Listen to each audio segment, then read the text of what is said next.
उपराष्ट्रपती पदासाठी आज निवडणूक पार पडतीये, तर आजच याचा निकाल देखील येणार आहे। संसद भवनात खासदारांच्या मतदानाला देखील सुरुवात झाली आहे। पंतप्रधान मोदींनी देखील पहिलं मतदान केलंय। सीपी राधाकृष्णन आणि बी सुदर्शन रेड्डी यांच्यात ही लढत होतीये। एनडीए कडून सीपी राधाकृष्णन रिंगणात आहेत, तर इंडिया आघाडीकडून बी सुदर्शन रेड्डी रिंगणात आहेत। जगदीप धनखड यांनी राजीनामा दिल्यानं उपराष्ट्रपती पदासाठी निवडणूक जाहीर झाली होती, तर उपराष्ट्रपती निवडणुकीसाठी सत्ताधारी एनडीए कडून महाराष्ट्राचे विद्यमान राज्यपाल सीपी राधाकृष्णन, तर इंडिया आघाडीकडून सर्वोच्च न्यायालयाचे माजी न्यायमूर्ती बी सुदर्शन रेड्डी निवडणुकीच्या रिंगणात आहेत। सकाळी 10 ते संध्याकाळी 5 वाजेपर्यंत ही मतदान प्रक्रिया पार पडतीये। पंतप्रधान नरेंद्र मोदी यांनी उपराष्ट्रपती पदासाठीच्या या निवडणुकीसाठी सकाळी 10 वाजता आपलं मत नोंदवलंय।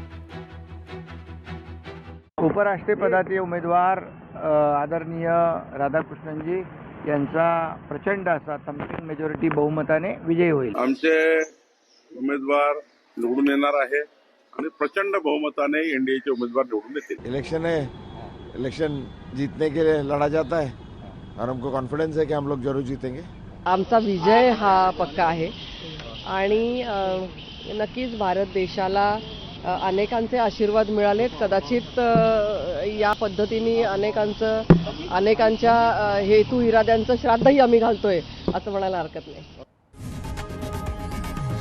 लोकशाही मराठी ऐका, पहा, जागरूक रहा।